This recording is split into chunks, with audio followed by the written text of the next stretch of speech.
오랜만에 이재명이 아닌 양문석 의원 재판에 대해서 좀 다뤄보겠습니다. 아우, 그 꽥꽥 고함 지르는 거 너무 듣기 싫으시죠? 그리고 또 워낙 말하는 것도 고르는 단어도 천박하고 말하는 내용도 논리적이지 않을 뿐더러 너무 고성을 질러대니까 우리 국민들께서 굉장히 괴롭고 힘드셨을 겁니다. 이번 재판 리뷰를 하면서 앞으로 어떻게 흘러 들어갈 것인지 예측을 해드릴 텐데요. 이 사건은 비교적 예측이 굉장히 쉽고 결론부터 먼저 말씀드리면 올해 상반기 정도에 당선 무효형으로 의원직이 상실될 가능성이 상당히 큽니다. 이거는 제가 이때까지 김혜경 씨 관련돼서 공직선거법 위반 벌금 150만 원도 미리 예측을 한 바 있고, 또 이재명 대표의 공직선거법 위반 징역 1년 집행유예 2년도 한번 예측해서 맞춰드린 바 있는데, 이거는 예측이 훨씬 더 쉬워요. 그 범위나 레인지가 굉장히 좁습니다. 양문석 의원 기억하시겠지만 뭘로 지금 기소가 돼 있냐면요. 먼저 작년 9월 25일자로 기소가 됐어요. 근데 크게 두 가지 혐의로 기소가 된 겁니다. 새마을 금고에서 사기 대출 받았다라고 하는 부분, 또 선거 과정에서 허위 사실을 유포했다라고 하는 두 가지 부분으로 기소가 됐어요. 근데 이게 참 양문석 의원 입장에서는 불행이고 국민 입장에서는 다행인 것이 선거법 위반이 붙어 있다 보니까 633 원칙이 적용이 됩니다. 1심 6개월, 2심 3개월, 3심 3개월이 적용이 돼요.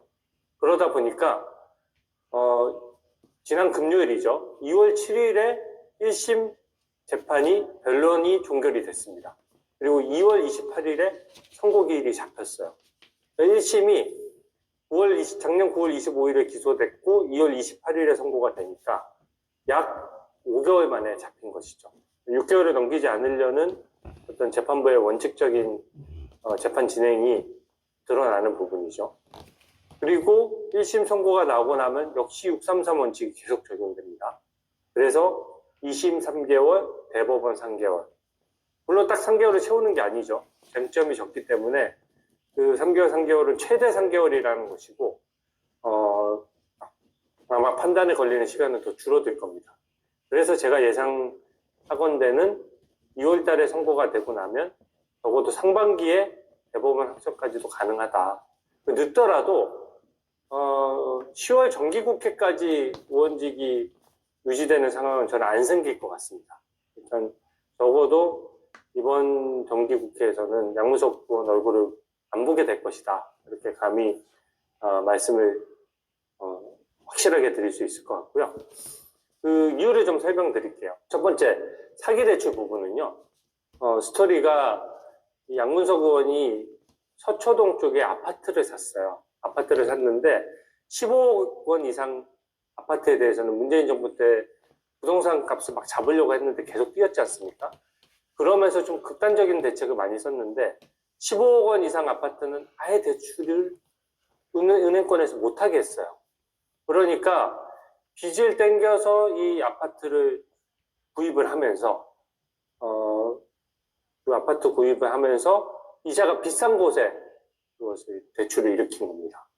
그러니까 이자가 많이 나가겠죠. 그래서 새마을금고를 접선을 해서 대학생인 딸 명의로 사업자 대출을 받아서 그 대출금을 가지고 이 아파트 살 때에 매입 자금 할 때 빌렸던 비싼 고리의 이자의 대출금을 갚아버린 겁니다. 이 서초동에 있는 이 아파트는요, 양문석 의원과 그 배우자 공동 명의로 구매를 했거든요. 공동 구매를 했고, 그러면 딸은 사실은 여기 이 구매하는데 직접 관여하진 않았어요. 근데 양문석 의원은 정치를 하고 다른 일이 있고 배우자니까 아마 이 사업자 대출을 받게 하기 위해서 딸 명의로 대출을 일으키고 딸 명의의 새마을금고 대출을 일으키면서 이 아파트를 담보로 넣은 것이죠. 그러니까 통상 은행권에 대출을 받을 수 있으면 이렇게 복잡하게 안 하고 아파트 사면서 아파트를 담보로 시중은행에서 대출을 받아버리면 되는데 그게 그게 안 되고 보리의 사채를 써가지고 무리해서 구입을 하다 보니까 딸 명의로 사업자 대출을 일으켜서 이 빚을 갚은 것이죠. 근데 이 딸 명의 대출은 그냥 해줄 리가 없잖아요. 그러니까 사업자 대출 명목으로만 그때 대출이 가능했는데 그 담보로 이 양문석과 그 배우자의 아파트가 이제 담보로 들어가게 된 것이죠. 이걸 왜 자세히 설명드리느냐? 사업자 대출이 사기인 거는 명백합니다. 왜냐하면 다른 사업자로서 무슨 영업을 한 게 없어요. 실제 사문서 위조도 같이 기소가 됐는데요. 이 사업자 대출을 받으면 3개월 내에 이 사업자 대출 받은 것과 관련해서 물품 구매 영수증이라든지 이런 구매 내역 같은 걸 내야 돼요. 실제 사업에 이 돈을 투입했다는 것을 입증해 줘야 됩니다. 그게 한 3개월 뒤에 입증 서류를 내야만 이 대출이 유지가 되는 거예요. 대출의 조건 같은 거죠. 근데 담보로 제공하는 아파트는 양문석과 그 배우자의 소유의 아파트고 대출을 받는 거는 딸 명의로 대출을 받아야 되니까 이 세 사람이 함께 새마을금고로 간 겁니다. 이게 결정적인 장면이에요. 이게 지금 제가 저번에 한번 분석을 해드렸는데 작년 10월쯤에 제가 양문석 의원 관련된 영상을 하나 찍었더라고요. 근데 그걸 보시면 아시겠지만 이 양문석 의원이 분명히 이렇게 변명할 거다라고 제가 예측을 했거든요. 배우자 와이프 핑계를 댈 것이다. 역시 재판에서 와이프가 했지 나는 잘 모른다는 식으로 버텼습니다. 하지만 결정적으로 양문석 의원과 배우자랑 그 딸이 같이 가서 대출을 받았기 때문에 이 구조를 모를 수가 없는 거예요. 가령 같이 가서 셋이 안쪽으로 앉아있는 상태에서 사업자 대출 담당자가 막 설명할 거 아닙니까? 그러면 양문석 의원 입장에서는 자기 딸이 사업을 안 한다는 건 뻔히 아는 거잖아요. 그리고 그 돈으로 딸이 사업을 하려고 하는 게 아니라 이 아파트에 있는 빚을 갚는다는 거는 양문석이나 그 배우자가 알 수밖에 없는 겁니다. 그리고 그 자리에서 대출 담당 직원이 설명도 당연히 합니다. 이것은 사업자 대출이기 때문에 사업자의 어떤 영업용으로만 이 돈을 사용해야 되고 그걸 썼다는 증빙을 3개월 내에 증빙 서류를 은행에 내야 된다. 이런 설명을 다 해야 되는 것이죠. 그래서 그 설명을 뻔히 앉아서 다 같이 들은 거예요. 그러니까 이게 실질적인 사업자 대출이 아닌데 사업자 대출인 것처럼 서류를 꾸며낸다라고 하는 거는 당연히 이 대출 구조에 들어가 있는 내용이고 양문석 의원도 모를 수가 없는 겁니다. 이게 이 아파트가 공동명의다 보니까 본인도 대출 받을 때 담보 제공하는데 담보 제공하는 소유주가 안 갈 수가 없잖아요. 그래서 그 장면이 결정적으로 이 유죄의 확실한 증거로 쓰일 수밖에 없는 구조입니다. 이 양문석 의원 배우자는 이 사업자 대출에 실제 쓰인 것처럼 서류를 만들어내기 위해서 그 대출 브로커한테 20만 원을 주고 서류도 만들었어요. 그래서 그 만든 서류를 제출하기도 해서 사문서 위조랑 사기죄로 의율이 된 것입니다. 근데 이것이 금액이 11억 원이나 대출을 받았어요. 이게 왜 재질이 안 좋냐면 사업자들, 실제 자영업자들 위해서 대출을 지금 하도록 그 범위를 정해놓은 것인데 이 실제 사업도 하지 않은 사람이 돈을 빼서 다른 용도로 써버리면 누군가는 대출을 못 받게 되는 거거든요. 그러니까 당연히 실질적인 피해도 있고 또 처벌의 필요성도 당연히 있는 것입니다. 그래서 그 양문석 의원 같은 경우에는 이제 이것이 11억 원이나 대출이 되다 보니까 특정가법, 특정경제범죄 가중처벌 등에 관한 법률로 가중처벌이 돼요. 법정형이 유기징역 3년 이상입니다. 이 얘기는 뭐냐? 사문서 위조를 굳이 따지지 않더라도 징역 3년 이상을 무조건 선고하도록 법정형이 되어 있는 거예요. 이것은 유죄가 인정되면 징역 3년을 선고해야 됩니다. 그리고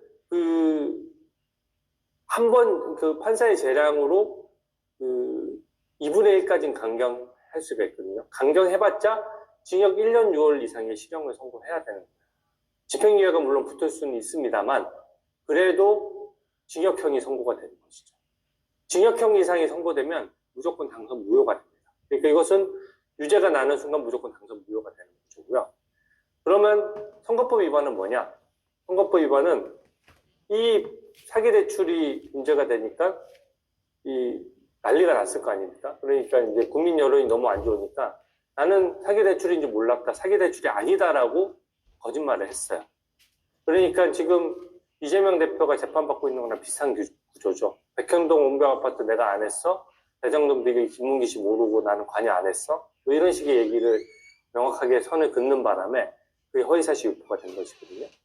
그리고 서초동에 있는 아파트 값이 실거래가가 31억 정도인데 그것을 한 9억 몇천만 원 정도 낮췄어요. 공시지가로 신고를 했습니다. 선거 때 후보자가 실거래가로 신고해야 되는 건 상식 중에 상식이거든요. 본인은 당선만 되면 그만이라고 생각했던 것 같아요. 그래서 이 공시지가로 아주 표시하게 10억이나 재산을 줄여서 했죠. 평소에 막 서민 코스프레를 하다 보니까 강남에 너무 고가의 아파트를 보유하고 있는 것이 좀 부담이 됐던 것 같아요. 그래서 재산을 허위 신고하고 허위 사실을 유포했다는 게 선거법 위반으로 붙어 있는 겁니다. 이게 참 사기대출을 받은 사기죄와 선거법 위반이 같이 붙어 있다 보니까 어떤 형사이냐면 사기죄는 형량이 무거워서 징역형 이상이 선고되면 당선 무효가 되고요. 선거법은 또 선거법대로 633 원칙이 적용되니까 또 재판을 끌기도 어려워요. 그러니까 양문석 의원 입장에서 이 두 개가 결합되면서 재판이 빨리빨리 진행될 수밖에 없는 상황이거든요. 그리고 이렇게 공직선거법 위반과 일반 범죄가 같이 있을 경우에는 이 법상 각각 구형을 따로 하도록 되어 있습니다. 왜 이렇게 하냐? 공직선거법 위반은 벌금 100만 원 이상 되면 당선 무효가 되잖아요. 근데 이 벌금 100만 원 이상이 되느냐 안 되느냐를 정확히 판단하기 위해서 일반 범죄랑 공직선거법 위반이 있는 것은 명확히 나눠서 형량을 정하도록 되어 있죠. 그래서 검사는 양문석 의원에 대해서 징역 3년을 구형했습니다. 사기죄에 대해서. 근데 사기죄만 3년을 구형한 거예요. 이거는 유기징역 3년 이상으로 그걸 해야 되기 때문에 양문석 의원 입장에서 3년이 구형된 거는 제가 봤을 때는 적정한 구형으로 보여집니다. 아마 선고가 된다 그러면 1년 6월에서 2년 정도 선고될 가능성이 높아요. 왜냐하면 그 구형량보다는 조금 깎여서 나오는 경우가 있거든요. 그리고 선거법 위반은 따로 징역 6개월을 따로 구형을 했습니다. 그래서 보도를 보시면 이 양문석 의원 3년 6개월 구형 이렇게 보도가 떴을 겁니다. 그것은 이 사기죄 3년하고 공직선거법상의 6개월 이 부분이 합쳐져서 3년 6개월인 것이고요. 아까 말씀드렸다시피 대출하는데 그 자리까지 쫓아갔기 때문에 사기죄가 무죄 나기는 매우 어렵고 유죄가 난다라고 하면 무조건 징역형 이상이다. 그래서 당선 무효라고 말씀드릴 수 있고 공직선거법 위반만 하더라도요. 징역 6개월을 구형했잖아요. 제가 봤을 때 최소 벌금 1,000만 원 이상 선고될 만한 사안이에요. 그러니까 공직선거법은 공직선거법대로 유죄가 선고되는 순간 벌금 100만 원 이상이 선고될 것이 확실하고 이건 또 당선 무효형이 되는 겁니다. 그러면 역시 양문석 의원이 보전받았던 선거 비용도 복고에 반납을 해야 되겠죠. 그래서 이처럼 그 3년 6월이나 구형된 상태에서 2월 28일에 선고가 되는데 1심에서 저는 당선 무효형이 나올 것이라고 이것은 정말 확실하다고 말씀드릴 수가 있겠습니다. 그리고 이게 선고되고 나면 2심은 3개월 내, 또 대법원에선 3개월 내 결론을 내도록 되어 있기 때문에 앞서 말씀드린 대로 양문석 의원의 정말 듣기 싫은 고성, 무례함, 그때 우리 존경하는 대한민국 국악인들에 대해서도 입에 담을 수 없는 모욕적인 언사를 해서 강하게 항의도 받았죠. 한두 개가 아니에요. 이분은 또 민주파출소라는 거 만들어서 전용기 의원과 함께 국민들 고발하겠다고 협박하는데 앞장서 있는 분입니다. 앞장서 있는 사람이기 때문에 저는 사필귀정이라고 생각해요. 양문석 의원이 본인은 이렇게 법도 안 지키고 남들 자영업자한테 돌아갈 대출금 몰래 빼먹으면서 누가 누구를 고발한다는 말입니까? 그 카톡에 본인이 막 그때 백부라는 거 보니까 카톡에 대해서 본인이 선제적으로 뭘 찾아내서 국민들을 감시하겠다는 식으로까지 얘기를 하더라고요. 그런 식으로 국민들 고발하겠다고 떠들어 댔는데 저는 그것이 부메랑처럼 본인한테 돌아와서 또 당선 무효형이 선고되고 확정될 것이라고 생각합니다. 네, 오늘 해설은 이것으로 마치겠습니다. 감사합니다.